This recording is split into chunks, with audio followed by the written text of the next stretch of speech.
Es lo que hay, es lo que hay.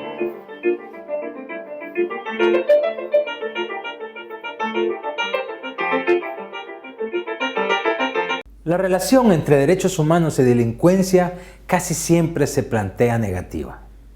Dicen que los derechos humanos son para defender a los delincuentes. Es decir, lo que en el fondo se plantea es que quienes defendemos los derechos humanos impedimos que la lucha contra el crimen sea eficaz. La tesis de fondo es: si no se le da más libertad a las autoridades para combatir el crimen, será imposible terminar con la delincuencia. Por eso se tolera que a los capturados no se les diga por qué se los llevan, que no se les permita defenderse, que se les golpee salvajemente, en algunos casos hasta asesinarlos, que duerman en el suelo, que no les den comida, que los dejen desnudos, etcétera, etcétera.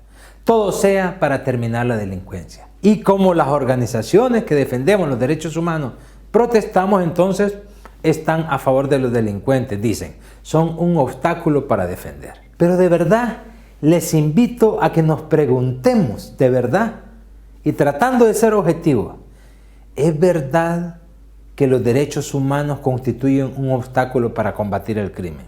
Los defensores y defensoras de derechos humanos estamos a favor de los delincuentes.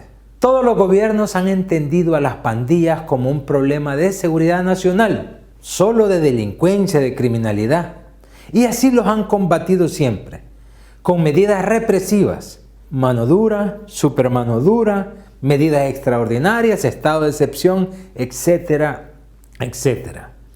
Hoy día me preguntaban si a raíz de la delincuencia y lo que había pasado, que mataron a un carabinero y salió una ley, que es la del título, para darle un poco más de atribuciones. Se me olvidó lo que me preguntaban.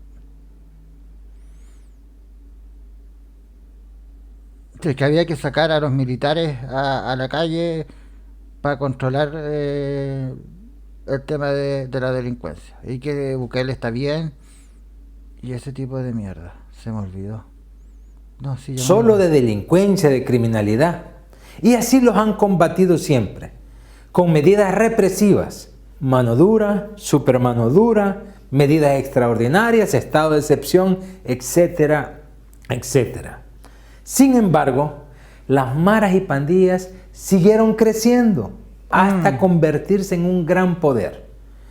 De tal manera que los gobiernos han tenido que dialogar, que pactar con las pandillas para poder hacer sus cosas, para poder gobernar y aparentar que bajan los homicidios. Lo que ha pasado es que ninguno de los gobiernos ha tratado el fenómeno pandilleril como lo que realmente es. Efectivamente, ahí igual yo le encuentro toda la razón. De hecho, las personas creen que la mano dura va a ser disuasiva y que va a disminuir la delincuencia, y esa weá es mentira. Que al final lo que hizo Bukele, me acordé, no me gusta la cara que estáis poniendo ahí. Ahí sí.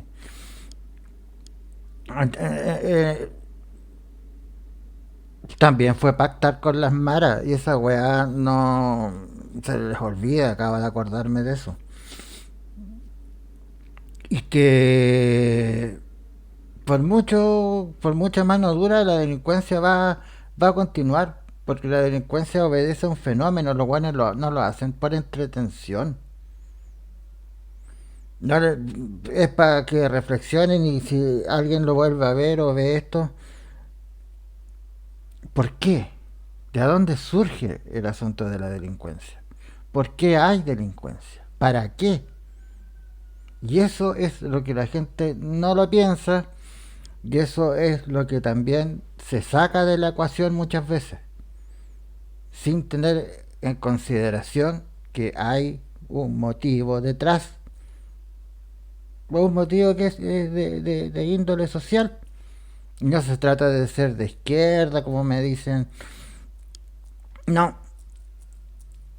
sino que hay que entender cómo, de dónde. Por algo la gente delinque. Efectivamente, y por eso son malos. porque hoy día voy a robar, voy a ir a asaltar, porque tengo ganas, para puro huevear. Ah, si concordamos con cosas, musulmana que tenga un buen dormir, lo que yo todavía no. Entonces, claro, esa es la idea, porque las personas creen que la gente se levanta con ganas de, y no entienden el fenómeno completo. Pero claro, también ahí aparecen los populismos, po. Buenas noches. Sí, ya se está quedando dormida la musulmana ya. Eh, Descansa, que es necesario. Entonces ahí es donde el problema. Chile es un país que es muy bueno para diagnosticar y es muy bueno para poner el parche cuando queda la cagada. Pero no es bueno para prevenir. Chile es reactivo. Pasa algo, veamos qué hay. Hay mucha delincuencia, hay muchos inmigrantes, saquemos a los militares ya. Wea que no estoy de acuerdo. Pero la prevención no se trabaja acá. ¿Será que no les conviene? No sé, pero no se trabaja la prevención. Y por eso queda la cagada. Porque si pudiésemos, a ver, si existiesen buenos programas o sistemas para ver el tema de la pobreza, el tema de la inclusión social, ya ahí hablan del todo, weón, pero nadie se preocupa que hay a los pobres también se los excluye.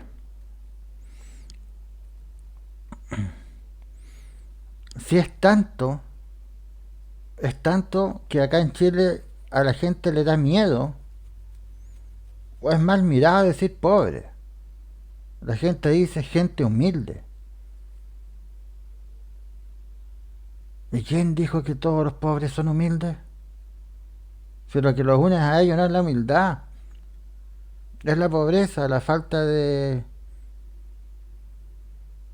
voy a decir, simplificándolo, dinero, pero son más cosas. Y la falta de oportunidades. Si no tenía oportunidades. Pero lo que sí está es... Veamos. El gobierno ha tratado el fenómeno pandilleril como lo que realmente es, un problema social. No se ha investigado, mucho menos se ha trabajado por reducir las condiciones, las causas que hacen posible el crimen. Así, en la mentalidad de las autoridades, ahora se captura no por delitos cometidos, sino por filiación, por pertenecer a una pandilla. Es lo que me decían acá. Por una marca, por un tatuaje, por...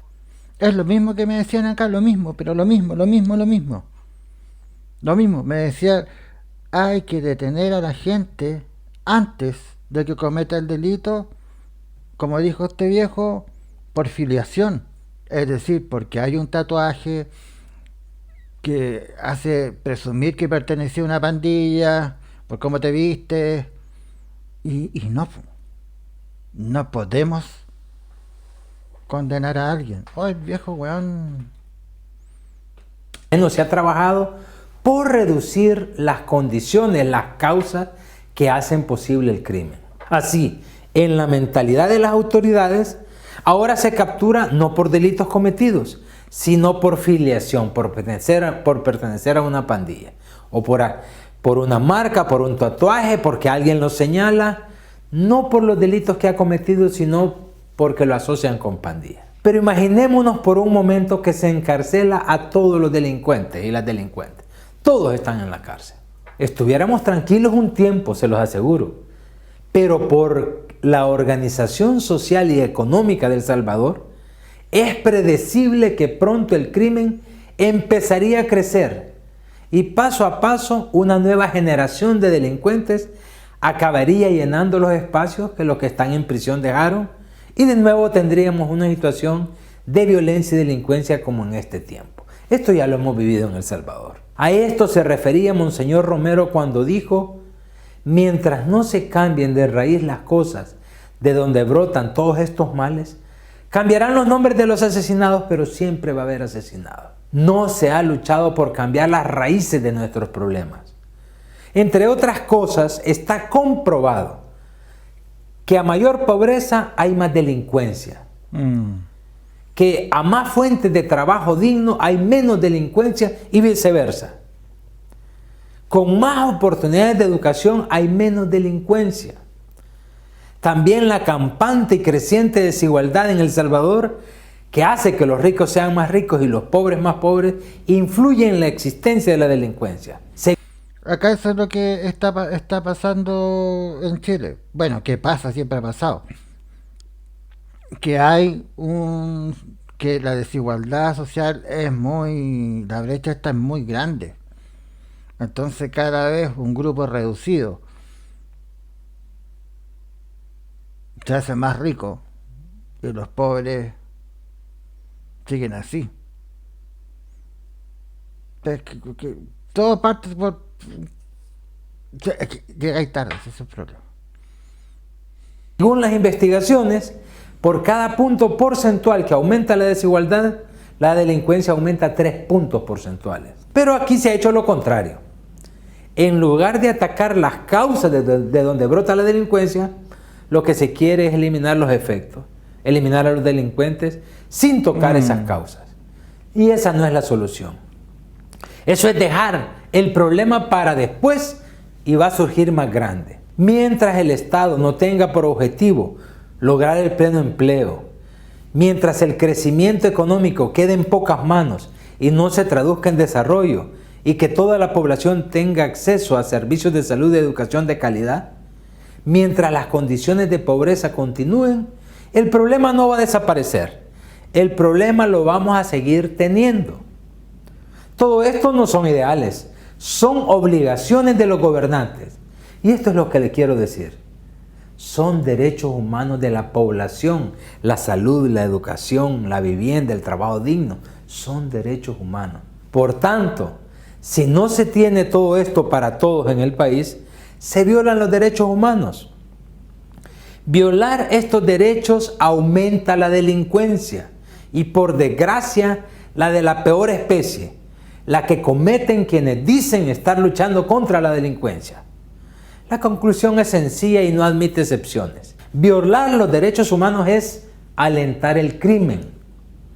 No queremos que el remedio resulte peor que la enfermedad. Y por eso quienes defendemos los derechos humanos no creemos que la solución sea encerrar a más gente, sino luchar por los cambios sociales y económicos para que no sea necesario encerrar cada vez a más gente. No se escucha cuando yo capturo la pantalla, weón.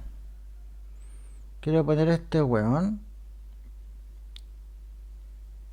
Captura de pantalla. Tendré que poner captura de entrada de audio. Vamos a ver si funciona, ¿eh? No, pero no me aparece, pues, weón. ¿Y por qué no me aparece? Captura de audio, ya. Dispositivo, bien. Vamos a ver si funciona, ¿eh? ¿Y por qué no funciona la weá?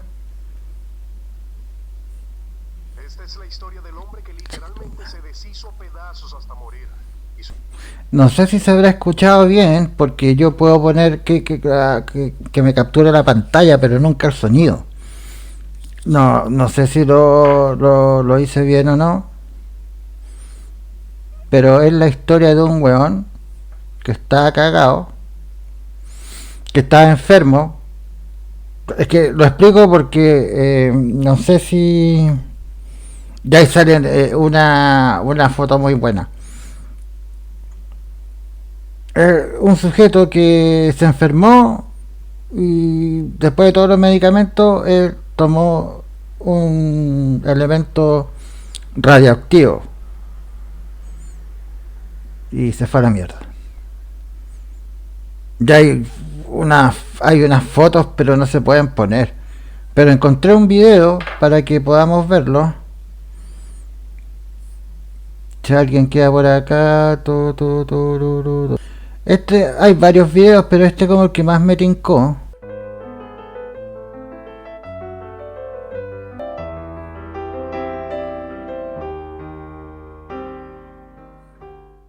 Bienvenidos al mundo de la historia. Hoy les hablaré de Eben Byers. En el video anterior les conté que a inicios de la década de 1900 se creía que el elemento radio tenía propiedades altamente curativas. Los empresarios aprovecharon la popularidad del radio y saturaron el mercado con productos que contenían o decían contener dicho elemento radioactivo. Uno de ellos fue William Bailey, originario de Boston, Massachusetts, un inventor, empresario y, por supuesto, un charlatán. Aunque se jactaba de ser médico, en realidad era un desertor de Harvard, que se hizo rico después de lanzar al mercado varios productos milagrosos. Aseguraba que el radio mezclado con agua destilada prevenía la locura y curaba un sinfín de padecimientos como la anemia, diabetes y hasta la impotencia sexual. Razón por la cual estuvo envuelto en varios problemas legales con la Comisión Federal de Comercio de los Estados Unidos. Uno de sus productos más famosos fue el Raditor, una bebida energética que contenía un microcurio de radio en agua destilada. Prometía estimular los órganos del cuerpo, el sistema nervioso y sobre todo el sistema endocrino. Fue anunciado como una cura para los muertos vivientes. Todas las personas estaban sorprendidas por este producto y era publicitado constantemente en periódicos y libros. En 1927, un doctor llamado Charles Morris publicó un libro titulado Métodos modernos de rejuvenecimiento, en donde afirmaba que el Raditor había superado cualquier otro producto elaborado con radio, pues se había aplicado en hospitales y clínicas de todo el mundo, incluso que él lo había prescrito miles de veces y había sido testigo del rejuvenecimiento y vitalidad de sus pacientes. Es más, aseguraba que un niño podía ingerir el producto durante años, porque no era perjudicial para la salud. También mencionaba que si algún médico afirmaba lo contrario, era una vil mentira, pues él mismo había estado consumiendo el Raditor por años y presumió que estaba en perfectas condiciones, con la fuerza y vitalidad que cuando tenía 20 años. No le creo. Sin duda, el cliente más leal del Raditor fue Eben Byers, un popular atleta y miembro de la alta sociedad de Pittsburgh. Nació el 12 de abril de 1880 en esa ciudad. Acudió a la Universidad de Yale, era un golfista aficionado y contaba con varios caballos de carrera. En 1906 ganó un campeonato nacional de golf amateur y en 1916 fue derrotado en esa competición por el famoso golfista Bobby Jones, quien en ese entonces tenía 14 años. Unos años más tarde, Byers se convirtió en el presidente de la empresa siderúrgica de su padre y por su reputación de mujeriego se ganó el apodo de Foxy Grandpa. En 1927, al regresar en tren de un partido de fútbol anual entre las universidades de Harvard y Yale, tuvo una caída y se lastimó el brazo. La lesión le provocó dolores constantes, mermó su desempeño atlético y su vida íntima. Visitó a varios médicos sin éxito alguno, hasta que encontró al fisioterapeuta de nombre Charles Clinton Moyer, quien decidió recetarle el Raditor, probablemente porque la empresa que lo fabricaba le daba una comisión del 17%. Igual, harto. Eben siguió las indicaciones de su médico, bebió el producto y se percató que el dolor del brazo había desaparecido y que en general su salud mejoraba.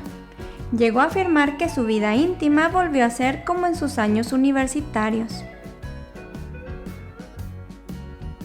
estaba tan entusiasmado que compró varias cajas del producto y se las envió a sus amigos, entre ellos a Mary Hill. Su frenesí por el tónico radioactivo llegó tan lejos que hasta se lo dio a uno de sus caballos de carreras. Byers era fan y defensor número 1 del Raditor. Siempre hablaba sobre las maravillas del producto. Durante los primeros 2 años que Byers tomó el Raditor, estaba tan satisfecho con los supuestos resultados que tomaba hasta 3 botellas diarias. En 1930 ya no sentía la misma vitalidad de antes. Comenzó a perder peso rápidamente, padecía dolores de cabeza muy severos y se quejaba de fuertes dolores en su mandíbula inferior. Sus médicos le diagnosticaron inflamación de los senos paranasales, pero al poco tiempo sus dientes comenzaron a caerse y tenía lesiones cutáneas. Luego, como si fuera una película de terror, su mandíbula inferior se le cayó y tuvo que ser removida quirúrgicamente. Y por si esto fuera poco, unos días después le removieron la mandíbula superior y le quedó un enorme agujero en donde solía estar su boca. Puede parecer increíble, pero Byers confiaba tanto en su tónico favorito que siguió bebiéndolo, esperando que lo ayudara a recuperarse. Está cagado. Las radiografías que le fueron tomadas a Byers fueron enviadas a un radiólogo, quien confirmó que su estado de salud coincidía con el de las llamadas chicas del radio. Pero era un clásico, es decir, yo tampoco lo condeno. Bueno, el Juan se aprovechó de la gente, sí, eso es verdad, pero yo tampoco lo voy a condenar porque no existía la tecnología suficiente para poder determinar que eso iba a ser radiactivo y que la radiación está dejada como dejaba a la gente. Que nunca he entendido qué es lo que hace, qué mutación produce, que eso de verdad no lo manejo bien.